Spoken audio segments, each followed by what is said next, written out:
Brittany from the Pretty Plus. Today I am going to be sharing with you a quick update about the first 3 months of the year as far as my no spend goal has been. My no buy year. I don't know what the heck I'm talking about apparently, but I am going to share my personal goals for the year. I think that I shared like overall what the premise of it was, but I didn't share personally my main goals as for what I want to get out of this year. I think now more than ever it is important for me to explain myself and what I'm working toward this year. It's been a lot of realigning. I think for everyone is like, why did I even buy a planner this year? Things have been nuts, but I just want to let you guys know that I'm still working on doing the no buy year and mostly have been successful. There have been a few things that are kind of iffy, but for the most part I haven't gone out and like bought a bunch of random things, or I haven't purchased any random things. I'll just get into it. I'll explain to you my 7 personal goals for the year, and then at the end I will give you an update on my no spend year. So my first personal goal for my no buy year was to work on being content with what I already have. I have these written down, so obviously, because I don't just have them like, I mean I could do it, but it'd be a really long video because I'd be explaining too much. But anyway, my word of the year is contentment. I have it written in this book really big. I'll show you. Contentment is a word that I really felt before 2019 was even over. I knew that my 2019 word was simplify, and I had done a lot of simplifying, so I wanted to work on being content with what I have. So contentment is my word this year. And I think that I have enough stuff. Like most people, we all have so much stuff. And last year I worked on getting rid of a lot of my stuff. I'm still working on getting rid of a lot of my stuff. But it's helping me to be more content with the things that I have. I think the biggest sign of that is with electronics for me. Since Brett and I have paid off all of our consumer debt, I'm finding it difficult to spend my money, if that makes sense. So we need to buy new phones because I have the iPhone 8 Plus is what I have. But as you can see, my screen is, I don't know if you can see that, my screen's super cracked. And it's been that way for, it'll be a year next month. But we've been waiting to get new phones. We need to just do it, but I'm just like, oh, I don't want to spend the money on that. And that shows me that I've become content with the things that I have, that I don't need the next best thing if what I have is working really well. So I just slapped a screen protector over the broken phone, and that'll be good. But yes, working on being content with what I already have. And the second is using what I already have. So what good is having a closet full of clothes if you're not using those clothes you have in your closet? That's why I just always try to pare down the things that I have, sell them or donate them if I can. And then when I go to my closet and I open it up, I want to be so overwhelmed with like, oh, I love this sweater, I love this sweater, I love this sweater, which one do I want to wear? Instead of, oh, I have nothing to wear. Like, that is a bummer. And as an adult, I should be able to just go to my closet and get the things that I want. Same goes for like if you have things that are too small or too big. I had always done the, well, I'm gonna put it in the back of my closet, I'm sure I'll fit into it someday, but I found so much more happiness in just being gone with it, getting it out of my vision so that I can move on and love and use the things that I already have. The third one for me is working on increasing sustainability. So I think that we have a problem in this country, obviously, or in other countries, in the world in general, with using things that can't be resourced, like with using plastic bags and not reusing them, just throwing them in the trash. So just a few things I'm trying not to do. I'm trying not to buy plastic bottles. I can fill up water. We did buy a big thing of it with things that are going on now. I wanted to have some on hand, and we'll probably use it soon, but you know, that's a one-off type of thing. Trying to use plastic, like our reusable bottles instead of plastic ones. Trying to remember to take enough bags to the grocery store to get all my groceries without using the plastic ones from Walmart. And if I do, we want to reuse those as much as we can for like trash bags or whatever it may be. Another thing that goes along with sustainability is clothing. I think that investing in quality things means that you're not getting rid of as much stuff because it's worn out or has holes in it. If you want a really nice t-shirt, and if you liked wearing a white t-shirt, get a really nice one so that it's going to last for years and you can bleach it and everything will be good, instead of getting one that will fall apart because it cost $4 at Forever 21. I'm not saying you have to, totally buy like $100 shirts. I'm just saying find ones that feel like really quality materials. That way you don't have to purchase them every season. You can reuse them throughout the year. So that's where we are with sustainability. That's my take on it, sis. And then number 4 is save personal money. I think that I've explained this a bit, but if you haven't watched my budgeting videos, I'll make sure to link one for you. But my husband and I put all of our money that's from like our 9-to-5 jobs into one account, and then we sort it out from there. We get personal money every month just from like an allowance that we receive, and at this point it's $75 per person per month, which has been more than enough for us. Now usually I would use that on Starbucks and lunch with a coworker or dumb things like that. This year I'm trying to not do that as much. So I've been trying to save that personal money, so then next year after all this is said and done and I can be like, okay, this was an awesome year. I couldn't stop thinking about this pair of shoes from Gucci, which is a pair of shoes I've been thinking about forever. If there's still something I'm thinking about, I will have saved the money and can purchase those shoes, and those shoes should last me for years and years because they're really good quality. They're exactly what I'm wanting.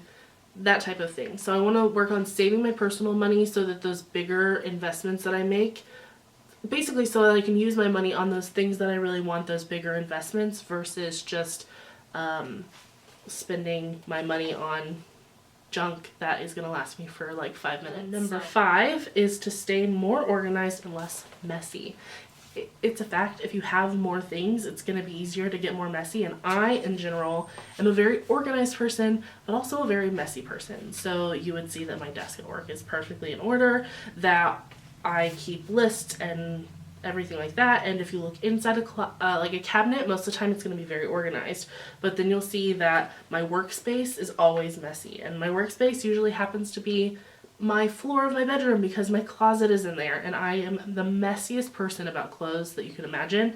So if I have less pieces and I'm wearing more often, I don't have to try a billion things on in the morning to find something that I love, then I'll be able to be less messy and in general more organized. Number 7 is spend shopping or online surfing time toward things I want or need to be doing.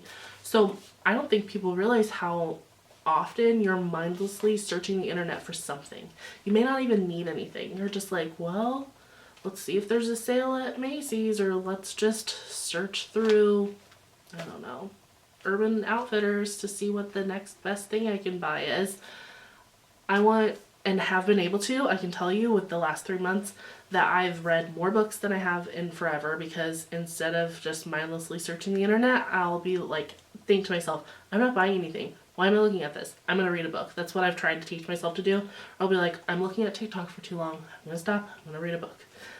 That's a side rant because that doesn't have anything to do with spending money. But yeah, I'm spending more time doing things that I want to be doing instead of shopping or mind shopping, which can be just as dangerous. And then number 7 is pay off some business debts. So I had incurred some business debts, and those I'm looking to become debt free in my business as well. Instead of I was working like working off those debts, if that makes sense. I was like using the card, flipping the card, just that type of thing, and I want to be able to just not have to worry about that anymore. So I can use my personal money that I receive or money that I make from my side hustle that doesn't go to my joint budget to do that. So those are my 7 personal goals for my no buy year. Now I'm going to share with you some things that I have accomplished with my no buy year. The first thing is I really haven't made any purchases. Like I haven't gone on Madewell and just purchased a pair of jeans like I did a bajillion times last year. I've just been using the ones that I have, and I've been very happy with that. I haven't just seen a top and been like, okay, I'm going to purchase that. I have not been doing my endless shopping. So I set out to say that I would not, I would only do like a repurchase if I need to, something like that. So let me preface it by that. The one thing that I've purchased for myself that is a clothing, shoes, jewelry piece is a pair of Adidas Superstars. Let me explain myself. I love my Adidas Superstars. They're my favorite shoes. And I wear them with no socks usually. They get pretty gross.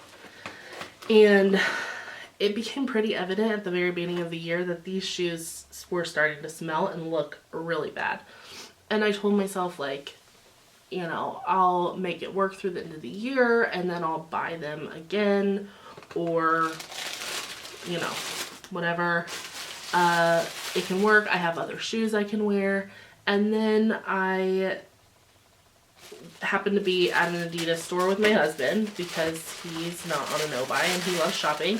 We went to an Adidas store and I found that my shoes were on sale there for $26. They're usually $70 to $80. And I had, like, I'm not gonna lie, I had a moral dilemma. I had that thought of like, I'm on a no-buy. Should I do this? Even though this is a replacement, something that I've deemed to be okay to do, I have other things that I can use. I think that for myself, I realized that it's something that I was going to be purchasing anyway at a really huge discount and is a replacement. So I did it. Did it break my no-buy? Yes, I think personally that it did. Did it technically break my no-buy? No, it didn't, because it is a replacement for something that I use 3 to 5 times a week. So it did technically not break my no-buy, but it feels like I broke my no-buy. And I don't feel bad about it. It's just weird to explain it because I could have just not told you about it, right? But I thought I would. Anyway, so there's that. Another stipulation of my no-buy was that I could continue purchasing things from local businesses, and with the current state of things, you know, April 2020 in the United States, there's a big outcry to support local. So I'm not supporting local businesses that I've never frequented before. I'm just trying to keep buying from people that I know and that I love. So shop Gina Celeste, code PrettyPlus10 for 10% off. Throw that in there. I have purchased a few things from Gina, and again, I said I would do that, and I did. So I got like a shirt and some socks and a scrunchie. So far, I will continue to support Gina throughout the year because it's a business that wouldn't happen, but if Gina were to close her business next year, I would personally feel sad and bad that I wasn't continuing to support her through 2020 just because of my challenge that I've given myself. I want to make sure that Gina and a few other places that I like to frequent are cool. So I did that. Didn't spend a ton. Maybe like $40 total. But I did that. That was one of my things that I could do, so it's not a huge deal. And then one thing that was an accident was that my Starbucks card, I had a ton of money on it because I got a bunch of money from Christmas and my birthday, and I was just good for a while. And then I got a few cards from like clients that I work with that will like just send like a thank you or whatever, and they ask me like, where do you want your card to? And I always say Starbucks. I'll continue to say Starbucks because I don't want to buy things from there, but it's convenient and it's something that I really like. So, you know. But I was running very, very low. I actually ran out, and I used some change from my change drawer to finish up an order. It was 30 cents that I was low, so I didn't feel bad about that. But it triggered a reload on my card from before, and it put $25 on there. And I actually have, I don't think I've touched that yet. I will, but I haven't touched it yet. I didn't try to get them to refund it because it's not a huge deal. It's just a weird stipulation that I've given myself. So I did that. That was an accident. So, you know, you live and you learn. It's not set up like that anymore, so we're all good. So overall, I'm feeling very successful. A few things that I want to touch on that are big money number success things that I can tell you are that I've sold $678.35 worth of for profit on Poshmark, which I'll link my closet for you. I sell things from my personal closet, and then I have a few things from a friend, and I will do a few things for Brett that they aren't listed yet. Everything on my Poshmark closet is my own, or there's a few things of Clara's on there. So I sold 89 items, made $678.35 after fees, which has been very, very cool. It's nice to get that money back, you know, so I can do what I want with it. And then the other thing is business investment, or basically covering a debt that I had.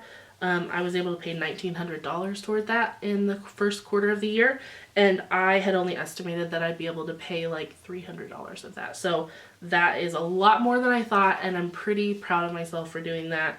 I've just been taking most of the money that I've been getting from ads on Instagram or my blog, and after taking taxes out, I haven't been buying anything, so I've been able to put it toward that debt, and I used all my Poshmark money toward that as well. But yeah, that is my update. I don't have much else for you. Just thought I'd give you a quick update and let you know a bit more where my heart is about this stuff. I'm looking forward to the second quarter of the year, although it is a rough time in our current culture and climate. I hope you all are staying safe, washing your hands, following me on the internet at The Pretty Plus on Instagram, Pinterest, Facebook, and Twitter. As always, you can find me on my blog, theprettyplus.com, and I'll see you next time. Bye, guys.